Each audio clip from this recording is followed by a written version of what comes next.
I never thought a quiet Saturday BBQ would turn into the moment an entire neighborhood learned what power really looks like. There I was, flipping burgers, kids laughing, music low and respectful, when flashing lights rolled up like I'd committed a federal crime. She stood on her porch with her arms crossed, smug, convinced she'd won. She had no idea that the man she was trying to embarrass, the one she wanted removed from the neighborhood, was the same person her own husband briefs every Monday morning at the FBI. And as the officers walked toward me, I realized this wasn't just about a BBQ anymore. This was about assumptions, authority, and how fast the tables can turn when you think you know who holds the power.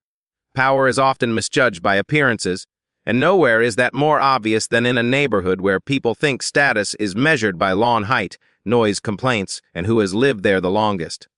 In communities like ours, people believe power wears a uniform. They recognize the loud voice at the HOA meeting, the neighbor with the biggest house, the one who threatens legal action over trash bins being out 10 minutes too long. They assume power looks like control, like entitlement, like confidence backed by paperwork and phone calls to authorities. They don't imagine power standing quietly at a grill, smiling, minding its business, letting the smoke rise while burgers sizzle and laughter floats across the yard. I've seen this misunderstanding play out over and over again. Someone looks at you and decides who you are before you ever speak. They see your clothes, your posture, your guests, your music, and they build a story in their head. That story becomes truth to them. In their mind, they are the responsible one, the rule follower, the protector of property values. You become the problem, the disruption, the person who needs to be corrected. They don't ask questions. They don't seek context. They act confident that the system will back them because the system always backs people like them, or at least that's what they believe. What they forget is that power doesn't announce itself. Real authority doesn't need to posture. It doesn't need to threaten. It doesn't need to call attention to itself. Real power is comfortable being underestimated because it understands timing. It understands restraint. It understands that letting someone reveal their assumptions is far more effective than correcting them in the moment. When someone mistakes politeness for weakness, silence for submission, or calm for guilt, they are exposing how shallow their understanding truly is. In neighborhoods governed by associations and unwritten social hierarchies, appearances become currency. A neat driveway is treated like credibility. A complaint filed is treated like moral high ground. People begin to believe that if they look respectable enough, the truth will bend in their favor. They rely on optics rather than facts, on perception rather than reality. They don't realize that the world beyond the coal, DSAC operates on very different rules where character, responsibility, and accountability matter far more than who waved first at the mailbox. When someone calls the cops over a barbecue, they aren't just reporting noise.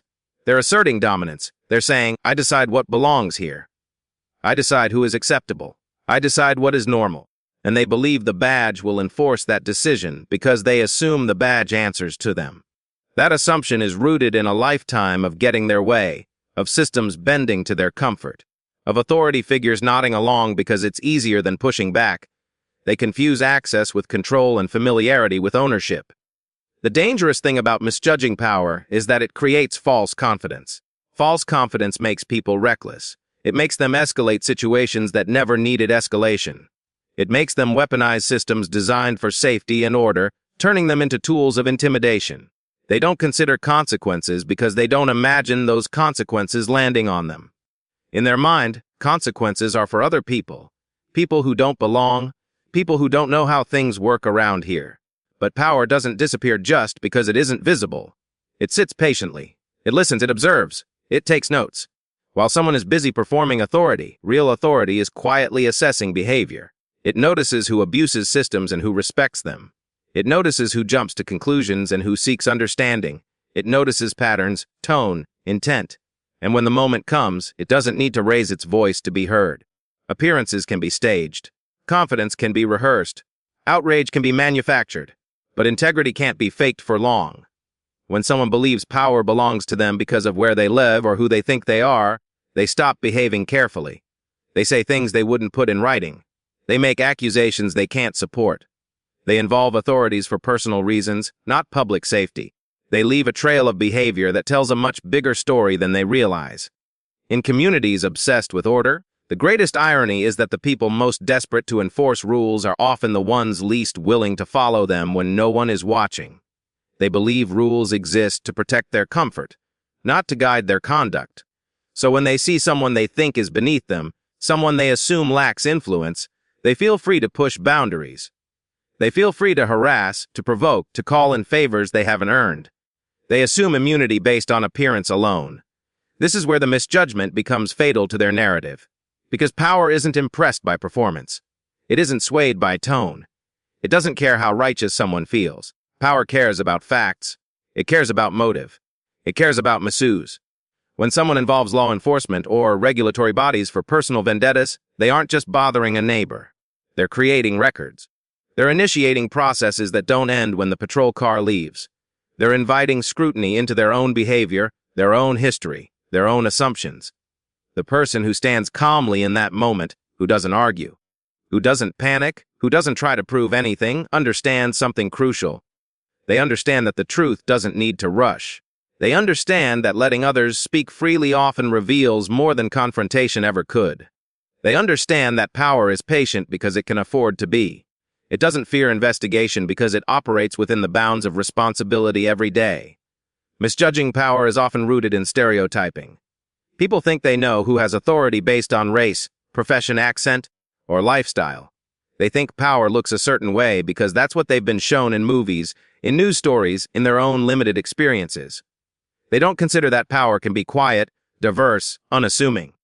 They don't imagine that the person they dismiss might operate in rooms they've never entered, might carry responsibilities they've never held, might be trusted with information they couldn't comprehend. This misjudgment is reinforced by environments where small authority feels big. In a neighborhood, a complaint can feel like a weapon. A call can feel like a verdict. People forget that these tools are minor in the grand scheme of things. They feel powerful because they're used to being obeyed locally. They've never tested their assumptions against a wider reality. They've never had their certainty challenged by someone who doesn't need to prove anything to them. When that challenge arrives, it often arrives quietly. No speeches. No threats. Just a shift in tone, a change in who is asking the questions, a realization that the story they were so confident in telling doesn't align with the facts being reviewed. That's when appearances crumble. That's when confidence turns into confusion. That's when the person who thought they had power starts searching for explanations, for ways to backtrack, for someone to blame. The hardest lesson for people like that is understanding that power isn't about winning small conflicts. It's about responsibility on a scale they've never considered. It's about accountability that doesn't turn off when the meeting ends. It's about consequences that don't care how justified someone felt in the moment. When you misjudge power, you don't just lose face, you expose your values. You reveal how quickly you reach for control instead of communication. And for the rest of us, watching this unfold is a reminder to be cautious with assumptions. To remember that calm is not weakness. That silence is not ignorance. That politeness is not submission.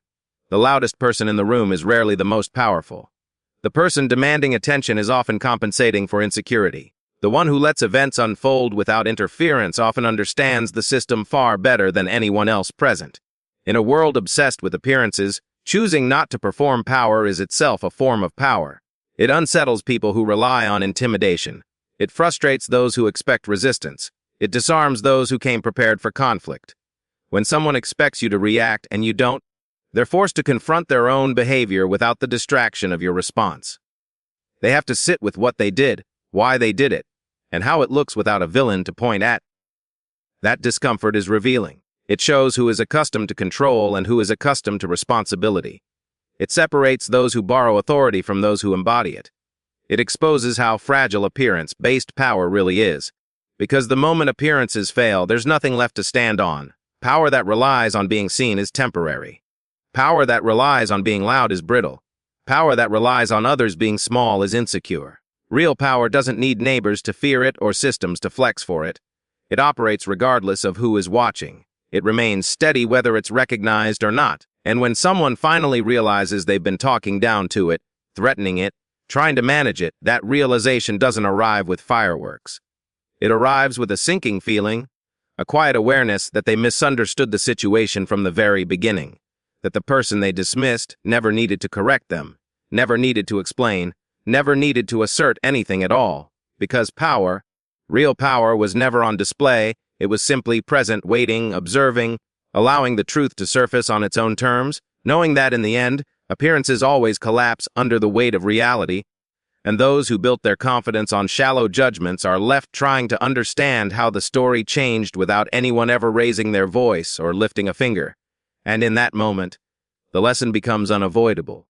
That power is not what you assume when you look across a fence, not what you think when you see someone enjoying a simple afternoon, not what you feel when you make a phone call expecting obedience, but something far deeper, far quieter, and far more patient than most people are prepared to recognize, because while they were busy performing authority, someone else was simply letting them reveal exactly who they are.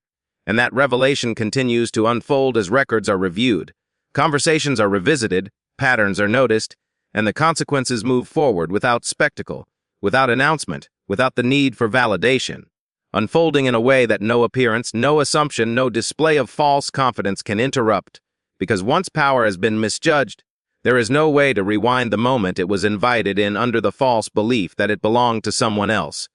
And that misunderstanding keeps echoing long after the grill cools, the street goes quiet, and the realization settles in that the smallest actions taken in arrogance often open the largest doors to scrutiny, and that door, once opened, does not close simply because someone wishes it would, especially when the entire situation began with the simple, careless mistake of thinking power looks like you expect it to look, instead of understanding that it often stands right in front of you, unnoticed, unbothered, and already aware of everything you've just shown about yourself. As the process continues, step by step, without rush, without drama, without the need for anyone to announce what comes next, because the moment has already passed, the assumptions have already been made visible, and the misjudgment has already set something in motion that no appearance can undo, no complaint can erase, and no sudden politeness can stop. As the quiet weight of accountability begins to press in from all sides, not loudly, not publicly, but steadily, methodically, and without any concern for how powerful someone thought they were when they first picked up the phone and decided they were in control of a situation, they never truly understood authority, reveals itself when assumptions collapse, and that collapse is never loud at first. It doesn't arrive with sirens or speeches or a dramatic announcement that everything you believed was wrong. It arrives quietly, in the pause between expectation and reality, in the moment when someone realizes the script they were following no longer applies. Authority lives in that pause. It waits there, calm and unmoved, while people scramble to understand why their confidence suddenly feels misplaced. Assumptions are comfortable. They simplify the world. They allow people to move through life without questioning their own position or the systems they rely on. In a neighborhood, assumptions become shortcuts for judgment. This person belongs. That person doesn't. This behavior is acceptable. That behavior needs to be corrected. These conclusions are often reached without conversation, without context, without curiosity. And because they've worked before, because no one challenged them, people mistake assumptions for truth. The problem with assumptions is that they create a false sense of authority. When someone believes their perspective is the default, they begin to act as if they are the standard. Their preferences become rules. Their discomfort becomes justification. Their interpretation becomes enforcement. They don't see themselves as overstepping because, in their mind, they are maintaining order. They assume the systems around them exist to support their worldview, and most of the time, those systems appear to comply, reinforcing the illusion. But authority is not the same as influence, and influence is not the same as entitlement. Authority is grounded in responsibility, not perception. It doesn't depend on who complains the loudest or who calls first. It doesn't bend to confidence unsupported by facts. When assumptions collapse, it's because authority has entered the room, and authority doesn't argue with opinions. It examines behavior. The collapse often begins when someone realizes they are no longer directing the situation. They expected obedience and encountered neutrality. They expected validation and encountered scrutiny. They expected escalation to work in their favor, and instead found themselves explaining actions they never thought would be questioned. That's when the imbalance becomes clear. The person who assumed control suddenly finds themselves reacting instead of leading, defending instead of directing. This is deeply unsettling for people who rely on assumptions to navigate power. They are accustomed to being deferred to.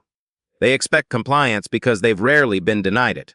When that expectation is broken, They interpret it as disrespect rather than reality. They don't understand that authority doesn't need to perform deference.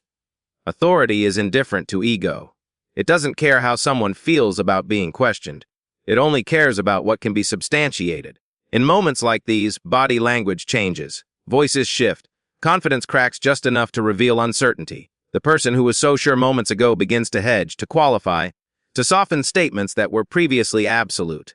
They search for allies, for familiar cues that they're still in control, but the environment no longer responds the way it used to. The assumptions that once carried them have lost their weight. Authority reveals itself through process. It asks questions without accusation. It listens without interruption. It documents without commentary. This can feel cold to those who are used to emotional leverage. They're accustomed to getting results through outrage, urgency, or intimidation. Authority offers none of that. It moves slowly, deliberately, and without regard for how important someone thinks they are. When assumptions collapse, people often attempt to rebuild them on the fly. They change their tone. They become suddenly cooperative. They insist on misunderstandings. They try to reframe their actions as concern rather than control. But authority doesn't respond to rebranding. It responds to patterns. It looks at what was done before anyone knew they were being observed. It looks at intent as revealed through consistency, not performance. There is a moment, subtle but unmistakable, when someone realizes they are being evaluated rather than indulged. That realization strips away bravado. It forces self-awareness on people who prefer projection. They become acutely conscious of their words, their history, their choices. The confidence that once felt automatic now feels risky. Every statement carries weight they didn't anticipate. This is the moment when authority becomes visible, not because it announces itself, but because everything else falls silent. The noise of assumption, entitlement, and certainty fades, and what remains is structure, procedure, accountability. These things don't negotiate. They don't respond to charm or pressure. They exist independently of personal narratives. Many people misunderstand authority because they associate it with dominance. They expect it to be loud, commanding, unmistakable. But true authority doesn't need to dominate because it doesn't fear challenge. It doesn't react emotionally to resistance. It allows resistance to exhaust itself. When someone's assumptions collapse, authority doesn't rush to fill the gap. It lets the discomfort linger because that discomfort is instructive. In environments like HOAs, offices, or small communities, people often mistake proximity to rules for mastery over them. They think knowing how to file a complaint means they control the outcome. They think familiarity with procedures grants them leverage. But authority understands procedures in context. It knows why they exist, how they're applied, and when they're being misused. That understanding becomes apparent only when assumptions fail. The collapse of assumptions is rarely dramatic. It's incremental. A question that wasn't expected. A response that doesn't align with the narrative. A delay where immediate action was assumed. Each small deviation chips away at certainty until the person realizes the situation is no longer unfolding according to their expectations. That's when authority quietly takes shape. People who rely on assumptions often reveal themselves through escalation. When the first tactic doesn't work, they push harder. They raise stakes. They involve more people. They believe intensity will substitute for legitimacy. Authority observes this escalation carefully. It notes how quickly someone moves from concern to control, from request to demand. It recognizes escalation not as strength, but as exposure. Authority also reveals itself through restraint. It does not escalate unnecessarily. It does not match energy. It does not mirror aggression. This restraint is often misinterpreted as weakness by those who misunderstand power. They think silence means surrender. They think patience means hesitation. They don't realize that restraint is a choice made by those who are confident in their position. When assumptions collapse, people are forced to confront the gap between who they thought they were and how they are being perceived. This gap is uncomfortable because it threatens identity. Someone who saw themselves as a protector of order may suddenly appear as an instigator. Someone who believed they were acting responsibly may now be viewed as impulsive. Authority doesn't assign these labels emotionally. It allows them to emerge naturally from the facts. This is why authority doesn't need to argue. Arguments are about persuasion. Authority is about determination. It determines what happened, what matters, and what follows. When someone realizes they can't persuade their way out of a situation, that's when assumptions truly collapse. They understand, often too late, that the stage they were performing on has been replaced by a process that doesn't applaud. In that moment, people often search for fairness but what they really want is familiarity.